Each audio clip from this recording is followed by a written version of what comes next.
Hello once again, my mount and blade newbies. In our first video of this series, I showed character creation and got us started until the point we were actually here in the game. Now in this one we're going to talk about the overland map, we're going to talk about the various environments, we're also going to talk about some of the controls. The first thing to know is if you want to save your game, just press F12 and it will auto save your game. I'm not going to do that because F12 is actually the key I use to record and it'll stop this recording. But here we are on the main overland map. The first thing to know is that you can use your mouse wheel to zoom out and zoom in. You can do the same thing by bringing your pointer down to the bottom of your screen to zoom out and to the top of your screen to zoom in.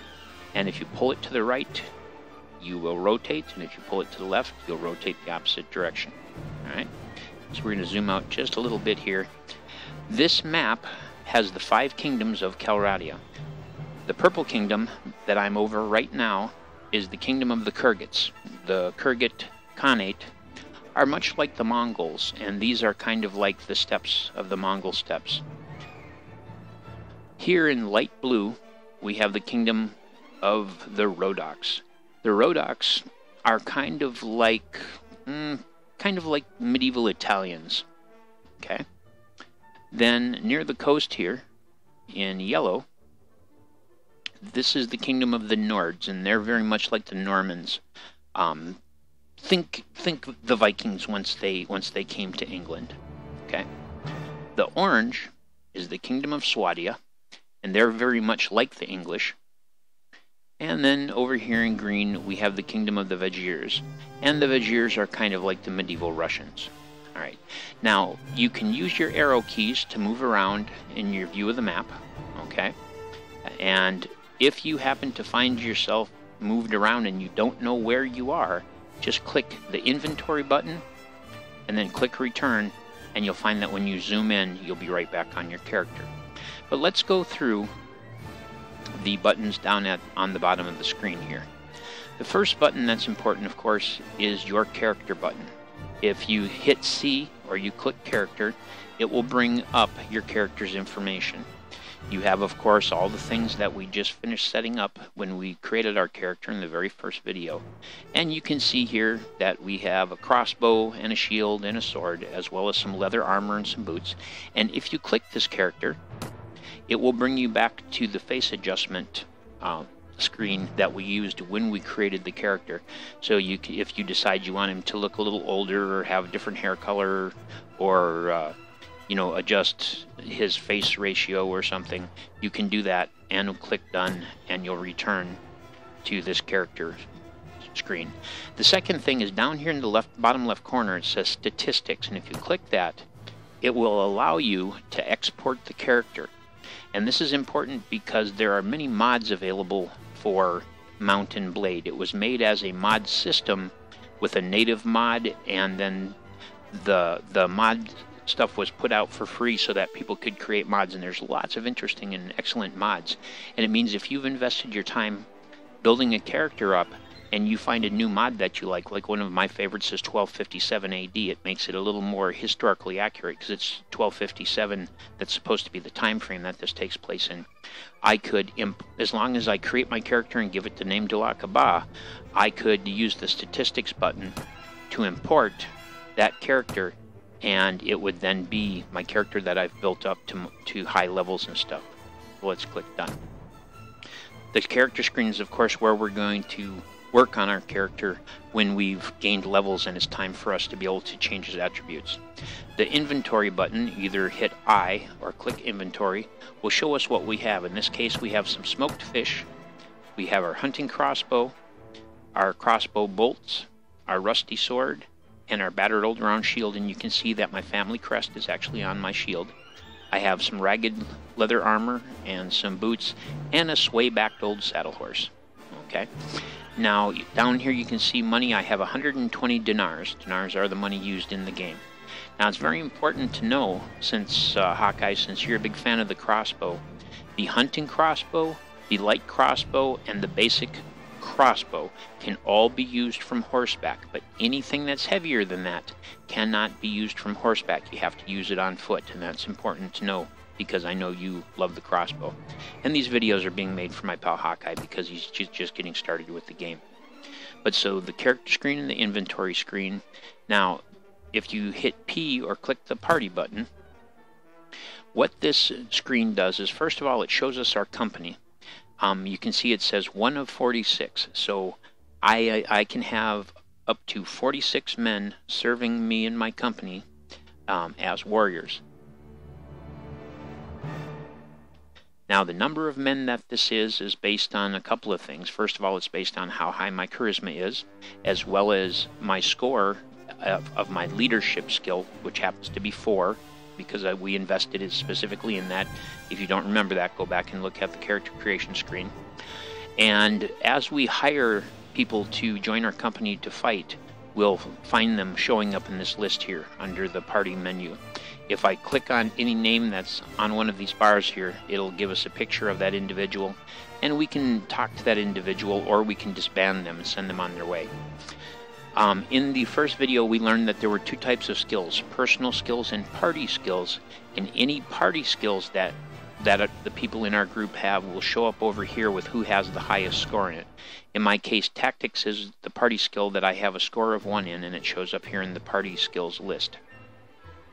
Alright, we're just going to hit done to exit from this. You'll see here it says prisoners 0 of 0. You need to learn prisoner management skill in order to take prisoners, and I did not invest in any prisoner management skill. This shows the morale of the troops, in this case very high, and the amount of money that we have. And if we have troops hired, it'll also below that show us the amount of money we have to pay them each week. Alright, so that's the party menu, the character menu, and the inventory menu.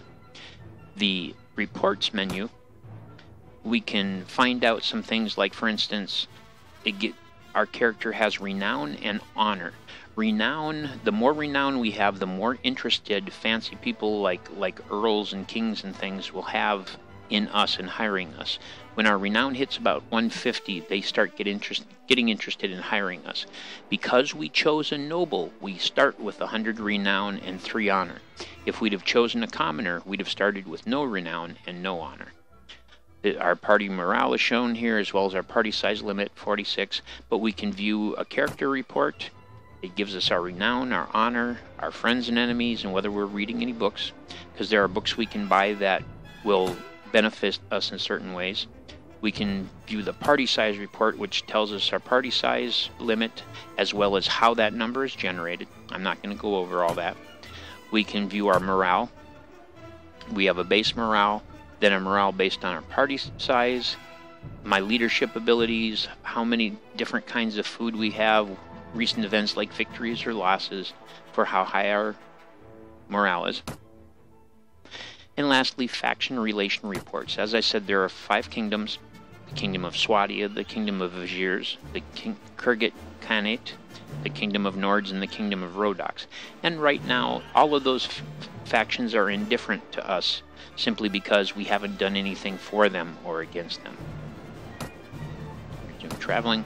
So there's party, character, inventory, and reports. Now, the quest menu will tell us any active quests that we have going on, but down below you'll see we have some new boxes. Characters, locations, factions, recent messages, and game log. The game log you see is blank because we haven't done anything. Recent messages, you see that's just whatever that text is that's popped up in the bottom corner of the screen saying the game successfully saved and so on. Characters will start with us. Okay, so that happens to be us, Jalakaba. There's our banner, and says whether we hold any property and what our renown score is. And then here on the right side are all the different characters that are part of the game. So for instance, King Ragnar of the Nords. King Ragnar is the ruler of the kingdom of Nords. His renown is 1,186. He owns the town of Sargoth. And then there's any other pages that may link to King Ragnar are listed down below here, you see. So for instance, Lord Aiden, Lord Iria, Lord Olaf, These are all lords that serve King Ragnar, and that's why we have links. But so Lord Olaf is a vassal of King Ragnar of the Kingdom of Nords. His renown is 595. He is the lord of the village of Bwilin. See? So all the characters are listed here in the character list. There's also a locations list, and it will list all of the towns and all of the castles and all of the cities. So there are villages, castles, and cities. So there's the village of Ismarala, and next to the village of Ismarala is Ismarala Castle. You see? And one of the cool things about this is that a lot of times up here it'll say show on map, and we can click it and it'll actually move us on the overland map, move our view over to whatever that castle is. Okay? And then we have the factions button, and this just tells us what each faction is up to. So the Khergit Khanate is ruled by Sanjar Khan. This gives us all the towns and villages and castles that are part of the Khergit Khanate. It says who all the lords are that are part of the Khergit Khanate, as well as telling us who the Khergit may be at war with, and in this case they're at war with the Kingdom of Rhodoks. And then if there are other pages that link here, it shows us, in this case, Dustam Khan, who happens to be someone who claims he's the rightful Khan of the Horde. And we'll talk about claimants to the throne a little bit later on when it's important. And lastly, we're going to get back to where we were. So you'll see there's one more button here. We've talked party, character, inventory, quests, and reports. Well, the last one is camp. And if we click that, it'll give us our choices of either take an action, wait here for some time, or resume traveling. Well, if we click take an action, there are things we can do. If we happen to have a book that we've bought, we can select that book to read, and it'll start the process of us learning that book. It might be, for instance, the book of healing, which will assist us with healing, things like that. We can retire from adventuring, which basically retires that character. We don't play it anymore. And then we have going back to the camp menu. Now, if we had captives, one of the options there would be to try to hire some of our captives to work for us. Wait here for some time will actually cause us to camp where we are. Alright, now, having dealt with the details of our overland map, having dealt with the details of our buttons here, now it's time for us to talk about the different kinds of locations there are. To move on the overland map, all we have to do is click wherever we want to go to. Okay? As you can see, it just takes us right to wherever we clicked. When we're not moving, you'll see it says paused, and that's because time has come to a standstill. If we want time to continue to flow while we're waiting someplace, just hold down your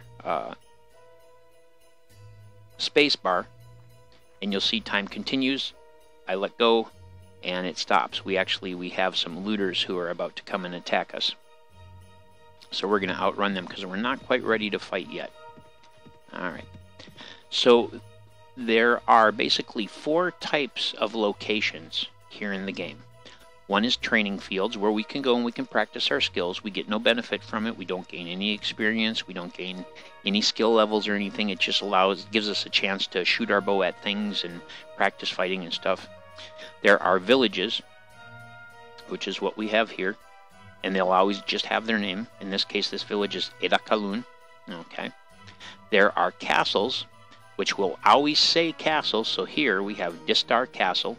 So we always know a castle because it will say castle, whereas villages will just have a name. And then there are cities, and cities are easy to tell because they will have 4 walls and a big flag in the center, and if we pull out to the big map, you'll see cities that their names are in much larger letters than castles or villages. Alright? Each of these locations is able to actually be interacted with. Alright?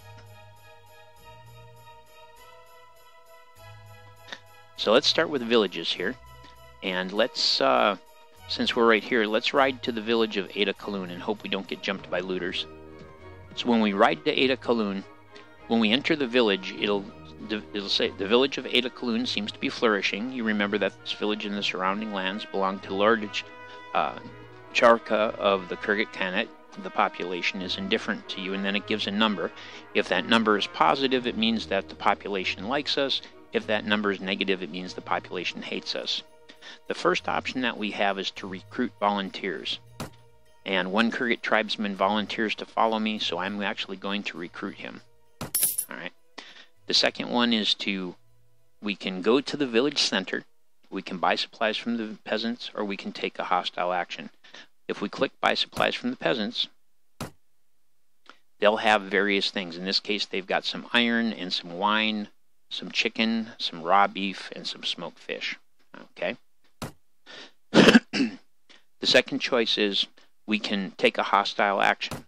And the hostile actions would be to either try to force the peasants to give us supplies. Now, because I'm by myself, if I tried to force them to give me supplies, I'd end up having to fight the entire village. I can try to steal cattle, which, if I succeed, is good for me. The fresh beef will sell for a lot of money, but it'll also ruin my relationship with these villagers. And then our last choice is to go to the village center, and this is what I'm most interested in showing you, is when I click go to the village center, you see I'm actually here in the village. And when you come to a village like this and you choose go to the village center, you'll be able to ride into the village. You can talk to the villagers, but what we're most interested in is this fella right here. He's the village elder. The village elder is the one you want to talk to get some additional things going on. So we hit F to talk to him. Tab will always take us out of a location or out of a menu that we're in. F is how we interact with things, how we interact with doors, talk to people, that kind of stuff. So we hit F, and he says, "Good day, sir, and welcome to Ada Kaloon. I am the elder of this village." Now you'll see that my choices below are, do you have any tasks I can help you with? I can tell him that I want to buy supplies that I'll pay with gold, and I can ask him if he's seen any enemies around recently. If I hadn't have already recruited a follower from this village, one of them would also say, are there any lads here in the village who'd like to make their fortune, in my army? But what's important here is I want to buy supplies. When I click that, instead of just having the choice of buying some food and things, the other thing we can do is we can try to buy cattle. I want to buy cattle, or I want to buy food and supplies. If I want to buy food and supplies, it'll take us to that screen we've already seen with the iron and the wine and things like that. If I say I want to buy supplies and I say I want to buy some cows, he'll say, oh, we've got 27 heads of cattle here for 226 dinars each, which is really expensive, by the way. And I'm not interested because I don't even have enough for one cow. We can ask him if he's seen any enemies around, and he'll say, because we're not actually enemies with anybody, he'll say, no, haven't seen anything.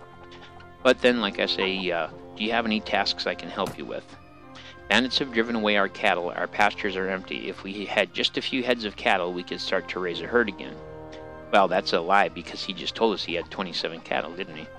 But we could ask him how many animals he needs, and he'll tell us, oh, I need 7 cows. And we could go and try to collect 7 cows for him, but we're not going to do that. And as a matter of fact, we're going to leave.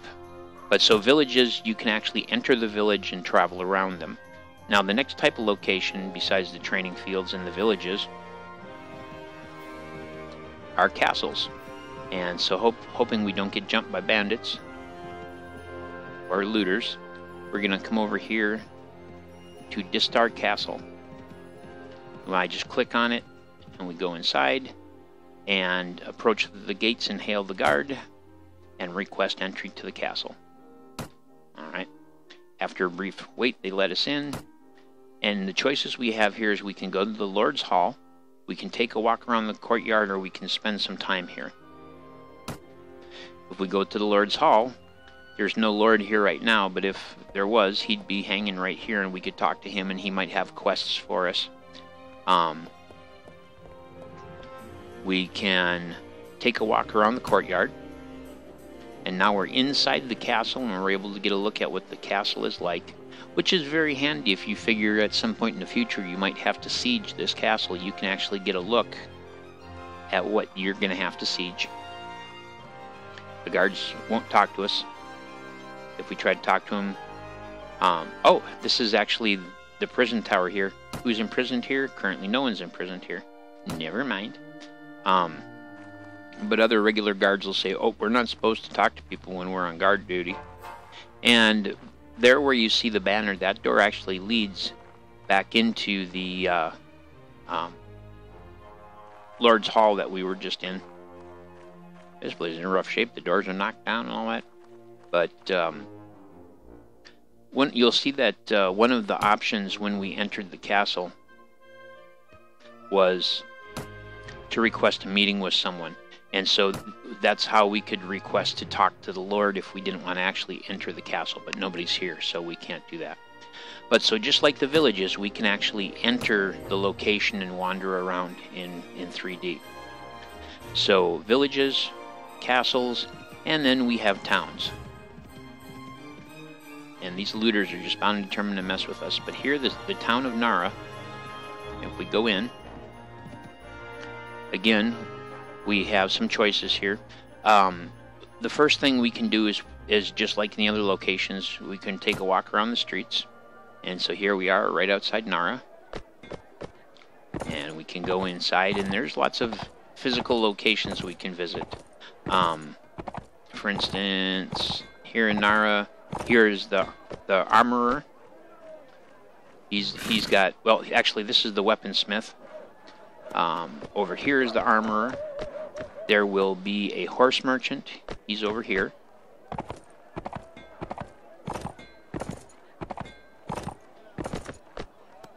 But what we're interested in as well is somewhere here in town will be someone just like the village headman, except he's the guild master, and he's like the mayor in charge of the town, and he can give us quests and stuff as well.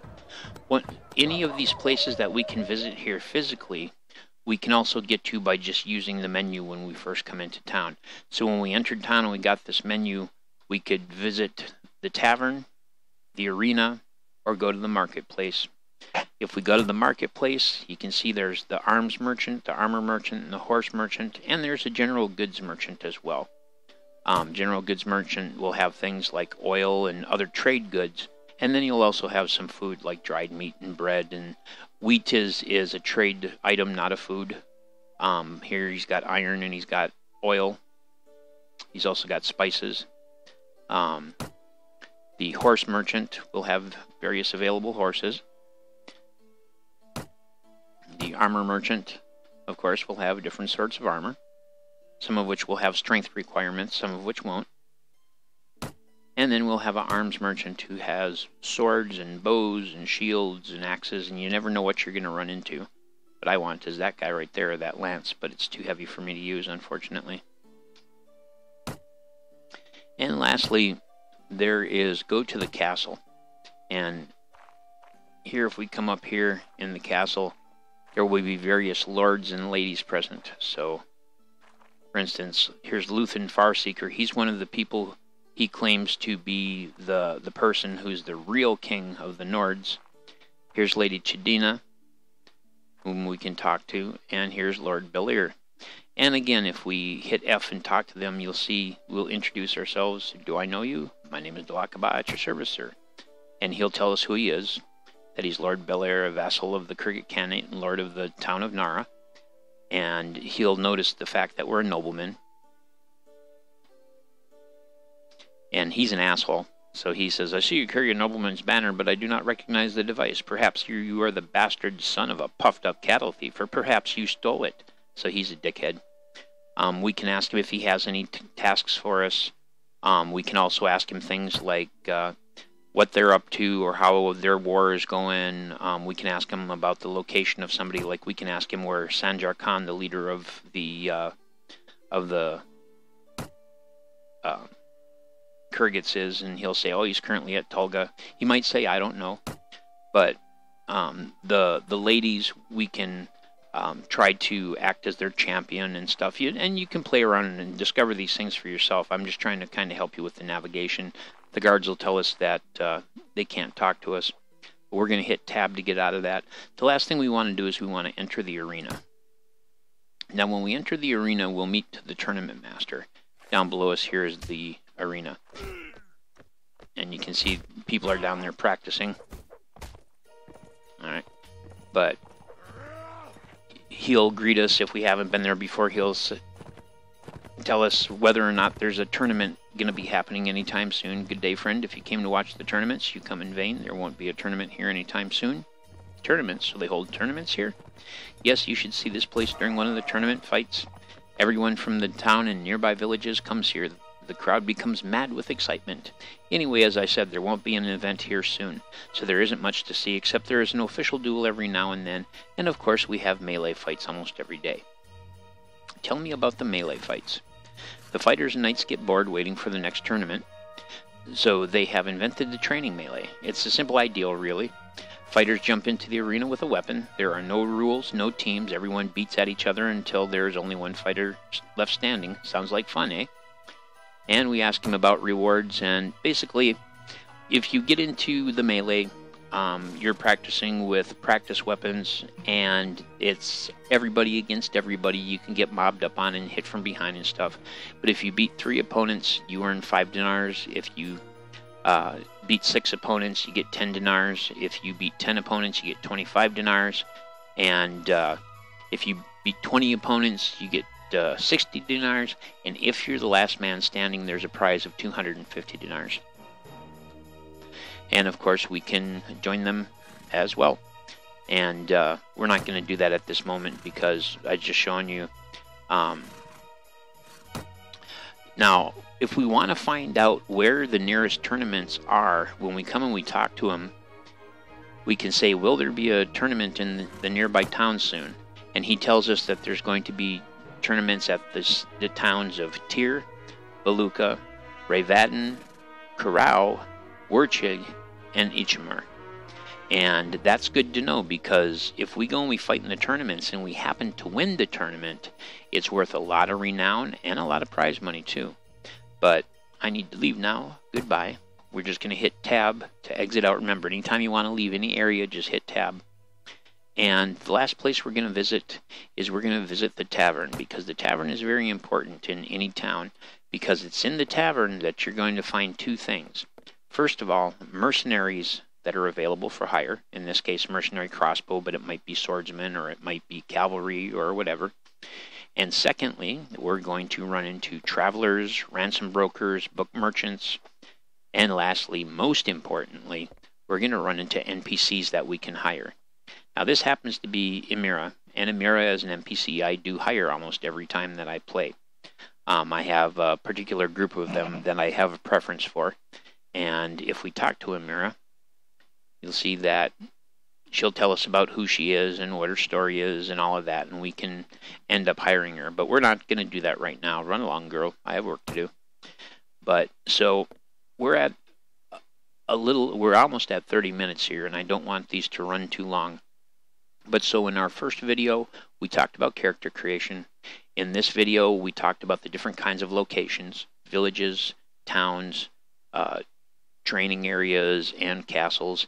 And we talked about the fact that, each of them you can actually walk around in, and some of the locations and the usefulness of those locations. In our next video, we're actually going to get to some gameplay and talk about what our actual goals and purposes are. Thank you for indulging me for 30 minutes. I know this got a bit long, but I'd like you to have a detailed understanding of the game if you're going to play it. So I shall return, and in our next video, we'll actually get to playing. All right, I'm out. Peace.